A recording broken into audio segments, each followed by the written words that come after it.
A phono from Farooq Abdullah has gone viral on India today morning. He has expressed his concern over exodus of Kashmiri Pandit families from Shopian. One thing which the India needs to ask from Farooq Abdullah as well as political party National Conference, Mr. Farooq sir, where was your party and where were you when Kashmiri Pandits were ravished, raped, pilloried, and ultimately driven out of their homeland in 1989-90 when you were the Chief Minister of Jammu and Kashmir? What you did regarding totally permanently settling the Valmiki's, Gorkhas, and those refugees who left the theocratic and the Islamic State of Pakistan. They came over to Jammu and Kashmir. You did not give them voting right. You disallowed them the right to education. You disallowed them the right to acquire property. And once this right was conferred to them after a period of 70 years, you seek support of China to restore Article 370. This is unfortunate. This is double speak. This is diabolical, Farooq Abdullah. You introduce a law, Resettlement Act, which was, unless and until it was stated by the Honorable Supreme Court, you wanted to resettle all those people who had left secular India and had been graceful enough to be part of a theocratic state called Pakistan. You commemorated, you popularized, you projected, and rather you idealized a purely communal strife, victims of a purely communal strife. Refer 13th of July 1931.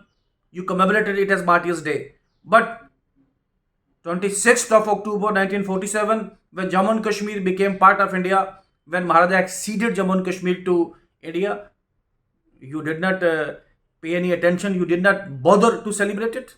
Now the government of India itself declared a holiday on that day. But you and your party workers kept yourselves at bay from all such functions. This double speak would not work, and at least politics of sense and politics of pragmatism would prevail in Jammu and Kashmir.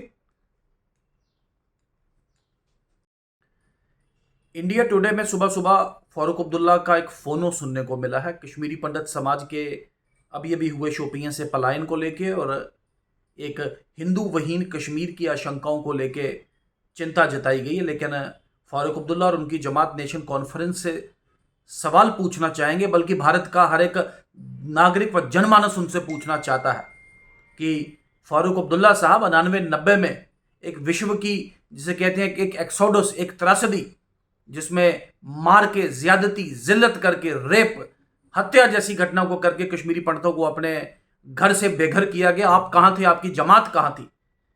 इससे पहले ध्यान रहे, आज बात तो आप हिंदुओं की कर रहे हैं, लेकिन वो लोग, वो हिंदू जो एक धर्मनिरपेक्ष भारत में, एक सेक्युलर भारत का पार्ट बनने के लिए उस वक्त से आके यहां पे रिफ्यूजीज बन के 60 साल 70 साल रहे। वाल्मीकि गोरखा आपके पिताजी लेके आए जम्मू कश्मीर में, लेकिन आज तक 70 वर्ष तक आपने उनको, ना ही आपने उनको वोटिंग राइट दिया, ना शिक्षा का अधिकार और ना ही जमीन लेने का अधिकार। आज जब उनको वो अधिकार दिए गए तो आप चाइना से मदद मांगते हैं। और वो लोग जो धर्मनिरपेक्ष भारत का बात हुई उनको अब सेटल नहीं होने देंगे, लेकिन वो लोग जो एक सेक्युलर भारत को छोड़ के एक थियोक्रेटिक स्टेट में गए, आप उनके लिए रीसेटलमेंट एक्ट लागू करते हैं। आपका सवाल ये इंसानियत और संविधान का, जिससे कहते हैं सबसे ज्यादा शर्मसार किया है आपने। आपके ध्यान में रहे कि एक सांप्रदायिक एक सांप्रदायिक दंगा को सरकार ने कंट्रोल किया तो उसमें कुछ लोगों ने अपनी जानें गंवाई। अब आज तक उसको शहीदी दिवस के नाम से मनाते रहे। 13 जुलाई 1931 और 26 अक्टूबर 1947 जब जम्मू कश्मीर का विलय भारत के साथ हुआ, आपने आज तक उसको कभी मान्यता नहीं दी।